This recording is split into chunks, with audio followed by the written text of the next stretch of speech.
चौबे जी चले थे छब्बे जी बनने, मगर दूबे जी बनकर रह गए। नीतीश कुमार जब से बिहार में भाजपा से अलग हुए हैं, तभी से लगातार मुंह की खा रहे हैं। पहले भाजपा ने उन्हें ईंट का जवाब पत्थर से देते हुए अरुणाचल से लेकर मणिपुर तक नॉर्थ ईस्ट के कई राज्यों में उनकी पार्टी का सफाया कर दिया। फिर बिहार में उनके कोर वोटर में सेंध लगाते हुए गोपालगंज उपचुनाव भी जीत लिया।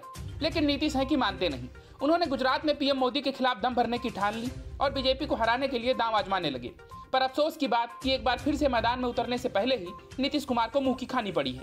उनकी पार्टी जेडीयू और भारतीय ट्राइबल पार्टी यानी बीटीपी में गठबंधन के ऐलान के 24 घंटे के भीतर ही इसके भविष्य पर सवाल खड़े हो गए हैं। बीटीपी के संस्थापक छोटू भाई वसावा ने नीतीश कुमार की पार्टी के साथ गठबंधन का ऐलान किया तो आज उनके ही बेटे महेश वसावा ने यह कहते हुए अटकलों को जन्म दे दिया कि उन्हें इस गठबंधन के बारे में जानकारी नहीं है।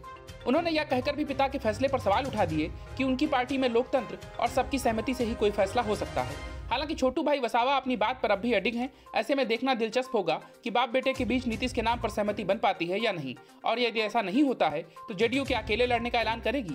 दरअसल जेडीयू और बीटीपी के बीच गठबंधन का ऐलान दोनों ही दलों की ओर से मीडिया के सामने किया जा चुका है। खुद बीटीपी संस्थापक छोटू भाई वसावा ने नीतीश कुमार की पार्टी के साथ गठबंधन का ऐलान किया।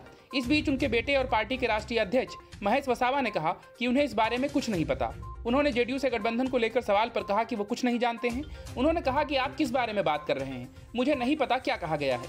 मैं 2 दिन के लिए बाहर था, मुझे नहीं पता क्या तथ्य हैं। बीटीपी में लोकतंत्र है। उन्होंने यह भी कहा कि पार्टी का संसदीय बोर्ड इस तरह के फैसले करता है। हालांकि पार्टी के राष्ट्रीय अध्यक्ष की ओर से गठबंधन को लेकर अनभिज्ञता जाहिर किए जाने के बावजूद छोटू भाई वसावा अपनी बात पर अडिग हैं।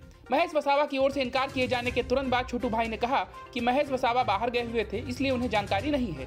छोटू भाई ने इस बात से भी इनकार किया कि उनके और उनके बेटे के बीच किसी तरह का मतभेद है। उन्होंने कहा कि वो महेश से बात करेंगे। बहरहाल बिहार के मुख्यमंत्री नीतीश कुमार के अरमान एक बार फिर से धरे के धरे रह गए और अब तो गुजरात विधानसभा चुनाव में वो पीएम मोदी को चुनौती देते हुए दिखेंगे या नहीं, इस पर ही सस्पेंस बन चुका है। Bureau report, news of India.